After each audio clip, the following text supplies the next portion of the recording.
नमस्कार दोस्तों, और फिर से चैनल पर स्वागत है। अगर आप यहाँ नए हैं तो सब्सक्राइब जरूर करें।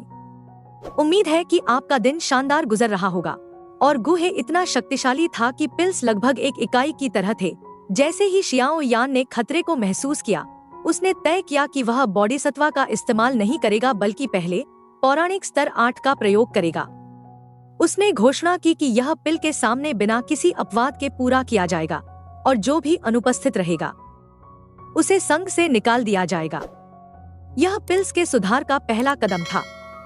गुहे समझता था कि वह क्या कर रहा है, भले ही यह कठिन हो, लेकिन वह जानता था कि सुधार आवश्यक है।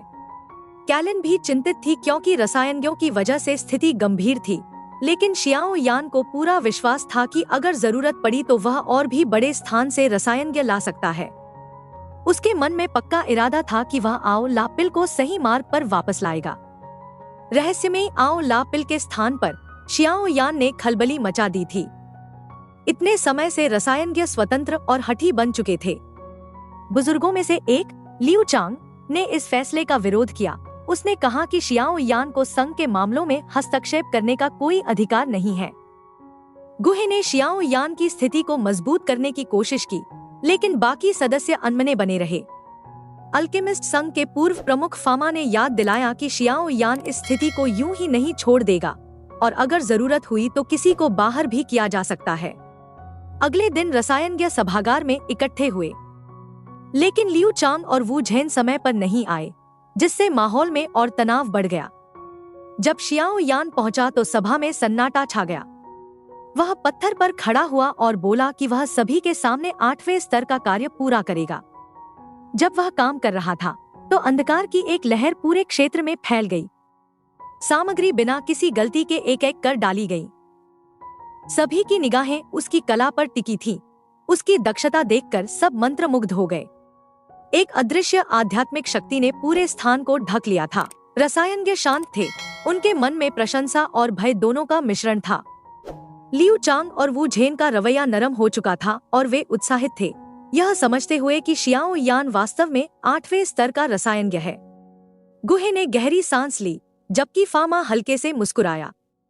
वह दिन एक मोड़ था, रसायनज्ञ संघ का अंत और शियाओ यान का फिर से संघ के एक मुख्य हिस्से पर नियंत्रण पाना। इस तनावपूर्ण और गर्म माहौल में शियाओ यान ने पुराने कक्ष में 8वें स्तर के पिल को पूर्ण बनाने पर ध्यान केंद्रित किया। इस प्रक्रिया में लगभग 100 सामग्रियों की आवश्यकता थी, लेकिन अपनी असाधारण शक्ति से वह इसे शांत मन से कर रहा था। मिश्रण का हर चरण सटीक था, सामग्रियों को एक मजबूत औषधि में बदलते हुए। उसने जो पिल बनाया वह एक दुर्लभ प्रकार का मसाला था जो 5 रंगों की ज्वाला को प्रज्वलित कर सकता था। इसके बाद शियाओ यान ने अपनी बहनों को समारोह आयोजित करने के लिए कहा। यह सुनकर चाई लिन का चेहरा लाल हो गया। गहरी जड़ जमाए विवाद को समाप्त करने और पूल से जुड़े मामलों को समझने के बाद शियाओ यान ने आखिरकार अपना खाली समय आनंद से बिताया। जीवन का क्रम चाइलिन, शोडिंग और शोली के सहयोग से सहजता से चलता रहा, जिससे उन्हें अधिक बोझ नहीं उठाना पड़ा। इस अवसर का उसने इस्तेमाल एक पिता की तरह जीवन जीने में किया, अपनी छोटी शियाओ के साथ समय बिताते हुए और उस शांति को महसूस करते हुए जो लंबे समय से उसके जीवन से गायब थी। विश्राम के बाद शियाओ यान ने शिक्षक के याओलो का निरीक्षण किया, जो पतनशील घाटी को जिहामा शहर के पास एक रणनीतिक ठिकाने से जोड़ता था। इससे दोनों ठिकाने खतरे की स्थिति में तुरंत एक दूसरे की मदद कर सकते थे। शियाओ यान को यह खबर भी मिली कि उसके गुरु द्वारा स्थापित शियाओ परिवार का गढ़ अब संघ में शामिल हो चुका है और ब्लैक रीजन में एक मजबूत ठिकाना बना रहा है। उसने कल्पना की कि एक दिन उसकी बनाई सारी शक्तियां मिलकर डोई के की 3 बड़ी ताकतों का सामना करेंगी। एक शांत दिन तीनों शियाओ भाई आपस में मिलकर इस सौहार्द का आनंद ले रहे थे।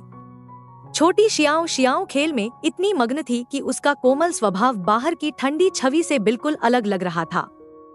शियाओ यान ने सच्ची खुशी महसूस की और उसी माहौल में उसका चाई लिन के साथ एक साधारण लेकिन महत्वपूर्ण विवाह हुआ, जिसे उसकी द शिव धरती के 8 प्राचीन कुलों में से एक था। लेकिन शियाओ यान के लिए हालात अजीब मोड़ ले चुके थे, क्योंकि शक्ति खो देने के बावजूद भी रहस्यमय संगठन अब तक इस कुल का शिकार कर रहा था।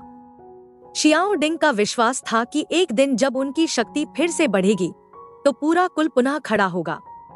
मध्य युग की शुरुआत में शियाओ यान ने शाओलिन को आकाशीय अग्नि के 3 रहस्यमय रूपांतरणों की एक गुप्त तकनीक सौंपी। यह तकनीक कुल को शुद्ध रक्त के बिना भी स्वयं को मजबूत करने की अनुमति देती थी। उसने यह भी कहा कि 2 दिन बाद वह एक अंतरिक्ष व्यापार यात्रा पर जाएगा ताकि शुद्ध शैतानी ज्वाला प्राप्त कर सके, एक बेहद महत्वपूर्ण वस्तु जो उसे डॉ शेंग स्तर तक पहुंचाने और सितारा ओलियन से लड़ने में मदद करेगी। याओलाओ यह जानकर चकित रह गया कि शियाओ यान की एक बेटी है और वह एक प्रेम पत्र भी लाया था। उसने शियाओ की प्रशंसा की, जिसमें अत्यधिक आध्यात्मिक शक्ति और अग्नि व लकड़ी तत्वों से गहरा लगाव था। उसके अनुसार यह बच्ची अपने पिता से भी महान रसायनज्ञ बनने की क्षमता रखती थी। याओलाओ ने शियाओ को स्वयं प्रशिक्षित करने की इच्छा व्यक्त की और शियाओ यान ने प्रसन्न मन से यह स्वीकार कर लिया, क्योंकि उसके लिए इससे बेहतर गुरु कोई नहीं हो सकता था। याओलाओ, जो शियाओ यान को अपने पुत्र जैसा मानता था, अपने इस प्रिय शिष्य का मार्गदर्शन करने के लिए गर्व और उत्साह से भर गया।